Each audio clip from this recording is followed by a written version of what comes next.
the January transfer market is a market in which many clubs use either to sign future players or to sign players to be in the team. But being a player signing for a club in January often has its problems.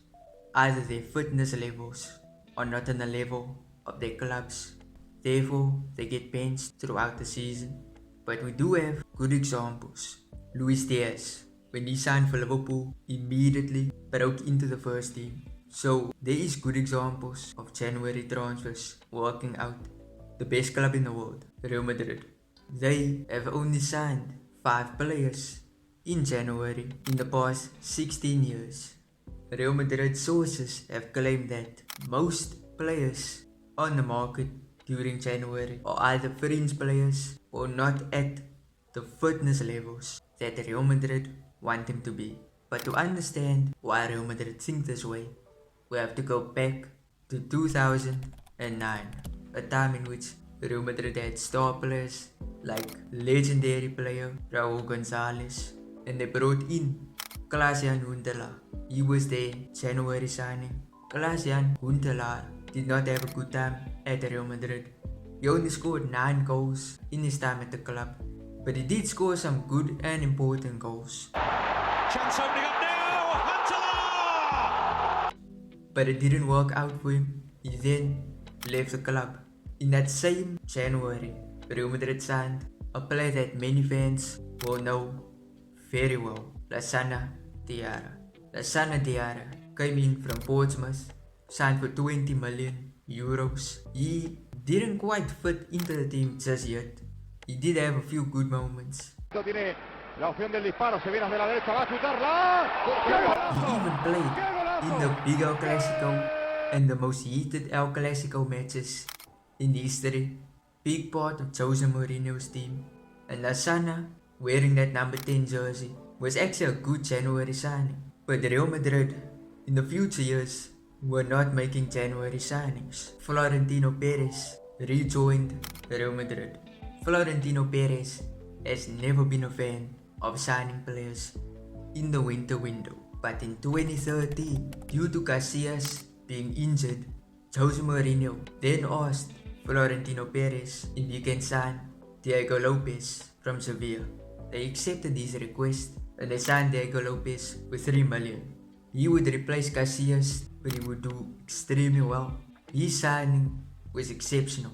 But the one thing about Diego Lopez is that he was in the squad when Real Madrid were getting battered by Borussia Dortmund. This ultimately led to Real Madrid getting knocked out of the Champions League in the semi-finals by Borussia Dortmund. A completely disappointing season. The next season, he was used properly. This was when Carlo Ancelotti came to Real Madrid. He swapped out Casillas and Lopez. He did absolute wonders. And it's not always a good idea to swap keepers around, but he did it exceptionally well with Lopez. Because Lopez featured in El Clasicos, he featured in big games. Yet Iker Casillas featured in big games as well, like the UEFA Champions League final. But Diego Lopez had a very good season, then left the club in 2014. Perez had a good experience with signing a winter signing. You would take that on to 2015, where Real Madrid had a lot of injuries. Injuries to Luka Modric, James Rodriguez, Isco. Many of the midfielders and top quality midfielders were injured. Real Madrid then signed an unproven midfielder, Brazilian Lucas Silva, 21 years of age with no European experience, put into the squad, and he made his debut. He had a few good matches and then some bad ones. He featured in El Clasico, which that was a difficult match for him. Played nervously, making nervous passes. He lost trust from Ancelotti, but he was still being depended on in matches against Schalke in the Champions League. But the player who was brought in to help fulfill injured players' positions then got injured himself. This ruined Lucas Silva's season, and the next season, Rafa Benitez came in. From a disappointing season in 2015, Rafa Benitez took Lucas Silva in and sold him, but he sold him on a loan deal to Olympique Marseille. Lucas Silva would have a decent Marseille campaign.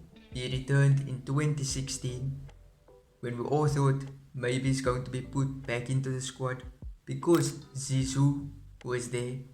He was set to play pre-season, but then one of the most heartbreaking stories ever. Lucas Silva had heart problems. Heart problems for a player at that age was, honestly, it was very sad, but he got cleared in January. When he got cleared, he left for Real Madrid. He then got picked up by his boyhood club, Cruzeiro. He then went back to Cruzeiro and became a main player there. You can count that as a failed January signing. Real Madrid then decided not to sign a winter signing for the next 4 years. This led to 2019, a droughful season, their worst season and darkest period for the club. They then brought in 19-year-old Brahim Diaz. So if you're living in 2024, you are thinking that's still a good signing. But at the time, Real Madrid fans were not happy. They wanted Perez out. They said this guy is finished, he's making dead signings. And yes, Diaz did not have the best 2 years at Madrid, but he did have an outstanding goal which he scored. Mucho durante toda la temporada. Que bien se ha marchado de Brahim, entra dentro del área, puede poner el centro, recorta, espectacular Brahim, gol. Of course, we all know the story of how he left the club on loan, returned as one of the best players in the squad. Is that a good example of a good winter signing? It's not, because he still needed time to develop into the player that he is now. This still left a bad perception on Florentino Perez. He hasn't signed a January signing since 2019. He had an opportunity to in January 2024 because Real Madrid had massive injuries to the centre back and defense. Rudiger was injured, Nacho was injured, Alaba and Militao was injured. They had targets on the board: Gonzalo Inacio, Antonio Silva, Lenioro. But Perez decided that this problem should be sorted and evaluated for next summer.